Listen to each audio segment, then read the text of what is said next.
America എന്ന് പറയുമ്പോൾ എൻ്റെ മനസ്സിൽ ആദ്യം വരുന്ന ചിത്രം ഏതാണെന്നറിയോ? അതിതാണ് സ്റ്റാച്യു ഓഫ് ലിബർട്ടിയുടെ ഈ ഒരു പ്രതിമ. എൻ്റെ മാത്രമായിരിക്കില്ല, അധികം ആളുകൾക്കും അമേരിക്ക എന്ന് പറയുമ്പോൾ അതിൻ്റെ ഒരു പ്രതിബിംബമായിട്ട് നമ്മുടെ മനസ്സിലേക്ക് വരുന്ന കാഴ്ച സ്റ്റാച്യു ഓഫ് ലിബർട്ടി തന്നെയാണ്. അപ്പോൾ അതുകൊണ്ട് അമേരിക്ക ആദ്യമായി കാണുന്ന ആളുകൾ ഒരിക്കലും സ്റ്റാച്യു ഓഫ് ലിബർട്ടി കാണാതെ തിരിച്ചു വരില്ല.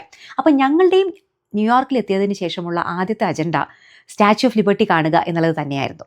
ലിബർട്ടി ഐലൻഡ് എന്ന് പറയുന്ന ഒരു കൊച്ചു ദ്വീപിലാണ് സ്റ്റാച്യു ഓഫ് ലിബർട്ടി സ്ഥിതി ചെയ്യുന്നത്. ആക്ച്വലി ഇത് അമേരിക്ക ഉണ്ടാക്കിയ ഒരു പ്രതിമയൊന്നും അല്ല കേട്ടോ. നിങ്ങൾക്കറിയോ, ഇത് 1886 ഫ്രാൻസ് അമേരിക്കയ്ക്ക് കൊടുത്ത ഒരു സമ്മാനമാണ്. അമേരിക്കയുടെ അല്ലെങ്കിൽ ഒരു അവരുടെ ഫ്രീഡത്തിൻ്റെ, അവരുടെ സ്വാതന്ത്ര്യത്തിൻ്റെയൊക്കെ ഒരു ആഘോഷം എന്നുള്ള രീതിയിൽ ഫ്രാൻസ് എന്ന് പറയുന്ന രാജ്യം അമേരിക്കയ്ക്ക് കൊടുത്ത ഒരു ഗിഫ്റ്റാണ് സ്റ്റാച്യു ഓഫ് ലിബർട്ടി. അപ്പോൾ ഞങ്ങൾ താമസിച്ചത് ന്യൂജേഴ്സിയിലാണ്. ന്യൂയോർക്കിൽ നിന്ന് കുറച്ച് ദൂരെയുള്ള ന്യൂജേഴ്സിയിലാണ് ഞങ്ങൾ താമസിച്ചത്. അപ്പോൾ ന്യൂജേഴ്സിയിൽ നിന്ന് നമ്മൾ ഈ സ്റ്റാച്യു സിറ്റി ക്രൂയിസിൻ്റെ ഒരു ക്രൂയിസിലാണ് ഈ പറയുന്ന ഐലൻഡിലേക്ക് പോകുന്നത്. ഇവരാണ് ആ ഒരു ക്രൂയിസ് ഷിപ്പ് അറേഞ്ച് ചെയ്യുന്നത്. നമ്മൾ ഇവരുടെ ടിക്കറ്റ് എടുത്തിട്ടാണ് അങ്ങോട്ട് പോവേണ്ടത്. ന്യൂജേഴ്സിയിൽ നിന്നും ന്യൂയോർക്കിൽ നിന്നും 2 പിക്കപ്പ് പോയിന്റ്സുകൾ ഉണ്ട് കേട്ടോ. അപ്പോൾ ഞങ്ങളുടെ സ്റ്റേയുടെ അടുത്തുള്ള ന്യൂജേഴ്സിയിൽ നിന്നാണ് കയറിയത്. പല ടൈം സ്ലോട്ടുകളുണ്ട്. നമ്മൾ സെലക്ട് ചെയ്തത് ആദ്യത്തെ ടൈം സ്ലോട്ടാണ് 9 മണിയുടെ. കാരണം അപ്പോൾ സ്വാഭാവികമായിട്ടും തിരക്ക് കുറച്ച് കുറവായിരിക്കും. സമയം പോകുന്തോറും തിരക്ക് കൂടും. അപ്പോൾ നമുക്ക് കാണാനും ഫോട്ടോസ് എടുക്കാനും വീഡിയോസ് എടുക്കാനൊക്കെയുള്ള സൗകര്യം കുറച്ച് കുറയും. അപ്പോൾ അതുകൊണ്ട് ഞങ്ങൾ ആദ്യത്തെ സ്ലോട്ട് തന്നെ ബുക്ക് ചെയ്തു. അങ്ങനെ ഞങ്ങളുടെ ക്രൂയിസ് പോയി തുടങ്ങി. കുറച്ചങ്ങോട്ട് പോയപ്പോൾ തന്നെ ദൂരെ നിന്ന് ആ സ്റ്റാച്യു ഓഫ് ലിബർട്ടി കാണാൻ പറ്റി കേട്ടോ. അത് കണ്ടപ്പോൾ തന്നെ എല്ലാവരും ഫോട്ടോസും വീഡിയോസും ഒക്കെ എടുക്കാൻ തുടങ്ങി. നമുക്ക് ഭയങ്കര ഒരു എക്സൈറ്റ്മെൻറ്റ് അല്ലെങ്കിൽ ഒരു സന്തോഷം ഫീൽ ചെയ്യും.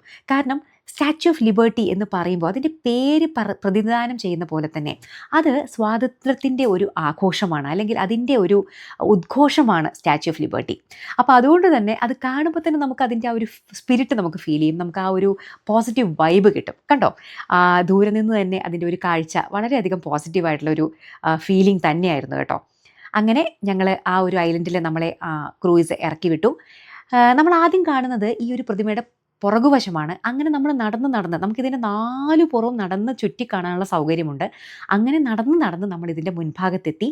ഇപ്പം നിങ്ങൾ കാണുന്നത് ഇതിൻ്റെ മുൻഭാഗത്ത് നിന്നുള്ള ആ ഒരു വ്യൂ ആണ്. നിങ്ങൾക്ക് അറിയുന്ന പോലെ തന്നെ നിങ്ങൾക്ക് കാണാൻ പറ്റുമല്ലോ, ഇതിൻ്റെ 2 കൈയിലും പിടിച്ചിരിക്കുന്നത്, ഒരു കയ്യിൽ ഒരു ദീപശിഖയാണ്. ആ ദീപശിഖ എന്ന് പറയുന്നത് ഞാൻ പറഞ്ഞ പോലെ സ്വാതന്ത്ര്യത്തിൻ്റെയും അടിമത്തത്തിൻ്റെ അവസാനത്തിൻ്റെയും ഒക്കെ ഒരു ഉദ്ഘോഷമാണ്. ഇടത്തെ കയ്യിൽ പിടിച്ചിരിക്കുന്നത് ഒരു ബുക്ക് പോലെ, ഒരു ലോഹത്തിൻ്റെ ബുക്ക് പോലെയുള്ളൊരു സംഭവമാണ്. അപ്പോൾ അത് പ്രതിനിധാനം ചെയ്യുന്നത് ലോയെയാണ്, അതായത് അമേരിക്കയുടെ നീതിന്യായ വ്യവസ്ഥയാണ് അത് പ്രതിനിധാനം ചെയ്യുന്നത്. ഇനി നമുക്ക് കാണാൻ സാധിക്കില്ല, ഇതിൻ്റെ കാലുകളിൽ ഒരു ചങ്ങല, പൊട്ടിയ ചങ്ങലയുണ്ട് എന്നാണ് പറയുന്നത്. അതും പൊട്ടിയ ചങ്ങല എന്ന് പറയുന്നത് അടിമത്തത്തിൻ്റെ അവസാനം അല്ലെങ്കിൽ സ്വാതന്ത്ര്യം തന്നെയാണ് പ്രതിദാനം ചെയ്യുന്നത്.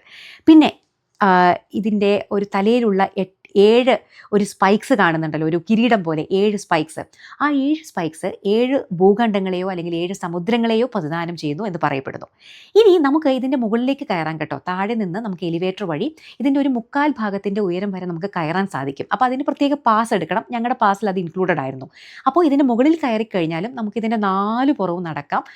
4 ഭാഗത്തു നിന്നുള്ള ആ വ്യൂസ്, ഒരു നമ്മളൊരു ദ്വീപാണെന്ന് ഞാൻ പറഞ്ഞല്ലോ. 4 ഭാഗവും വെള്ളം ചുറ്റിക്കിടക്കുന്ന ഒരു ദ്വീപിൽ ഇത് സ്ഥിതി ചെയ്യുന്നത്. പക്ഷേ ഇതിൻ്റെ 4 ഭാഗമുള്ള വെള്ളമാണെങ്കിൽ പോലും കാഴ്ചകൾ വ്യത്യസ്തമാണ് കേട്ടോ. ഇപ്പം നിങ്ങൾ കാണുന്നത് ആ ഇടത്തെ കൈയിൻ്റെ ഭാഗത്തു നിന്നുള്ള ഒരു വ്യൂ ആണ്. ഇവിടെ എഴുതി വെച്ചിരിക്കുന്നത് നല്ല രസം തോന്നി എനിക്ക്. നോക്കൂ, ഇതിനെ ഇത്രയും വലിയ 93 മീറ്റർ ഉയരത്തിൽ നിൽക്കുന്ന ഒരു പ്രതിമയാണ്. അപ്പോൾ ഇതിനെ പിടിച്ചു കെട്ടിയിരിക്കുന്ന അല്ലെങ്കിൽ ഇതിനെ അവിടെ ഉറപ്പിച്ചിരിക്കുന്ന ബോൾട്ടുകളാണത്. അപ്പോൾ അവിടെ താഴെ എഴുതി വെച്ചിട്ടുണ്ട്, ഇപ്പം നിങ്ങൾ കാണുന്നത് ഈ വലിയ പ്രതിമയെ ഇതിൽ പിടിച്ചു നിർത്തിയിരിക്കുന്ന ബോൾട്ടുകളാണ്. ഇങ്ങനെ എത്രയോ 100 കണക്കിന് ലോഹ ഭീമാകാരമായിട്ടുള്ള ബോൾട്ടുകളിലാണ് ഈ ഭീമാകാരനായിട്ടുള്ള പ്രതിമ ഇവിടെ സ്ഥിതി ചെയ്യുന്നത് എന്നുള്ളത്. അപ്പോൾ ഞങ്ങൾ 4 ഭാഗമൊക്കെ ചുറ്റിക്കണ്ട് പതുക്കെ താഴോട്ട് ഇറങ്ങി പുറത്തേക്ക് പോകാനുള്ള തയ്യാറെടുപ്പിലാണ്. ഇനി ഞാൻ നിങ്ങൾക്ക് കാണിച്ചു തരാൻ പോകുന്നത് വളരെ ചരിത്രപ്രധാനമായിട്ടുള്ളൊരു സംഭവമാണ് കേട്ടോ. ആരും മറക്കാനിടയില്ല, 2001 അല്ലേ, സെപ്റ്റംബർ 11-ാം തീയതി വലിയ രീതിയിലുള്ള ഒരു ആക്രമണം US നേരിട്ടു. ആ ഒരു തീവ്രവാദി ആക്രമണത്തിൽ നമുക്ക് അവിടുത്തെ വേൾഡ് ട്രേഡ് സെൻറ്ററിലുണ്ടായ വലിയ ട്വിൻ ടവറിലൊക്കെ ഉണ്ടായ സ്ഫോടനവും എത്രയോ ആയിരക്കണക്കിന് ആളുകൾ മരിച്ചതൊക്കെ നമ്മൾ ആരും മറക്കാനിടയില്ല. അതിൻ്റേതായിട്ടുള്ള ഒരു സംഭവം ഇപ്പം ഞാൻ നിങ്ങൾക്ക് ഇവിടെ കാണിച്ചു തരാം. ഇതാ ഈ എഴുതിയിരിക്കുന്ന ഒരു സംഭവം നിങ്ങൾ വായിച്ചു നോക്കിക്കഴിഞ്ഞാൽ മനസ്സിലാവും. അതിൽ പഴയ അതായത് ഈ 2001 ആക്രമണത്തിന് മുമ്പെയുള്ള മാൻഹാട്ടൻ്റെ ഒരു ദൃശ്യം കണ്ടോ നിങ്ങൾ. വേൾഡ് ട്രേഡ് സെൻറ്റർ 2001 സെപ്റ്റംബർ 11 വരെ അവിടെ സ്ഥിതി ചെയ്തിട്ടുണ്ടായിരുന്നു. പക്ഷേ ഇപ്പോൾ നിങ്ങൾ കാണുന്ന മാൻഹാട്ടൻ അതിൻ്റെ ചിത്രവും അവരവിടെ കൊടുത്തിട്ടുണ്ട്. മുമ്പത്തെയും ഇപ്പോഴത്തെയും കമ്പയർ ചെയ്യുമ്പോൾ നമുക്ക് മനസ്സിലാവും പണ്ട് അവിടെ സ്ഥിതി ചെയ്തിരുന്ന ആ വേൾഡ് ട്രേഡ് സെൻറ്റർ ഇപ്പോൾ ഇവിടെ ഇല്ല. അത് നമ്മുടെ നേരെ മുമ്പിൽ തന്നെ നമ്മൾ കാണുകയാണ്. അതിന് പകരം ഇപ്പോൾ അവിടെ അതിൻ്റെ ഒരു സ്മാരകം സ്ഥിതി ചെയ്യുന്നുണ്ട്. പക്ഷേ ആ മാൻഹാട്ടൻ സ്കൈലൈൻ എന്ന് പറയുന്ന സ്ഥലത്ത് മുമ്പേ തലയെടുപ്പോടെ നിന്നിരുന്ന വേൾഡ് ട്രേഡ് സെൻറ്റർ 2001 സെപ്റ്റംബർ 11 ആക്രമണത്തിന് ശേഷം അവിടെ നിന്ന് അപ്രത്യക്ഷമായതിൻ്റെ ഒരു നേർക്കാഴ്ചയെ നമുക്ക് കാണാൻ സാധിക്കും. അങ്ങനെ ഞങ്ങൾ അവിടെ എല്ലാം നടന്ന് ചുറ്റിക്കണ്ട് പതുക്കെ അവിടെ നിന്ന് ഇറങ്ങുകയാണ്. ഞാൻ പറഞ്ഞല്ലോ അമേരിക്കയുടെ ഞങ്ങളുടെ കാഴ്ചകളുടെ തുടക്കം തന്നെ സ്റ്റാച്യു ഓഫ് ലിബർട്ടി ആയിരുന്നു. പക്ഷേ ശരിക്കും നമ്മുടെ മനസ്സ് നിറയ്ക്കുന്ന, നമുക്ക് മനസ്സിന് വലിയൊരു പോസിറ്റീവ് വൈബ് തരുന്ന ഒരു കാഴ്ച തന്നെയായിരുന്നു സ്റ്റാച്യു ഓഫ് ലിബർട്ടിയുടെ. ഇനി ഇതിൻ്റെ പച്ച കളറിനെ കൂടി പറ്റി പറയാട്ടോ. ഇത് കോപ്പറാണ്. ഇതിൻ്റെ ലോഹം എന്ന് പറയുന്നത് കോപ്പറാണ്. അപ്പോൾ അത് അറിയാലോ, ഓക്സിഡൈസ്ഡ് ആയാണ് ഇതിൻ്റെ നിറം കോപ്പർ പച്ച കളറിലേക്ക് മാറിയത്. അപ്പോൾ അതുകൂടി പറഞ്ഞുകൊണ്ട് ഞാൻ ഈ ഒരു സ്റ്റാച്യു ഓഫ് ലിബർട്ടിയുടെ എൻ്റെ കുഞ്ഞു യാത്ര അവസാനിപ്പിക്കുകയാണ്.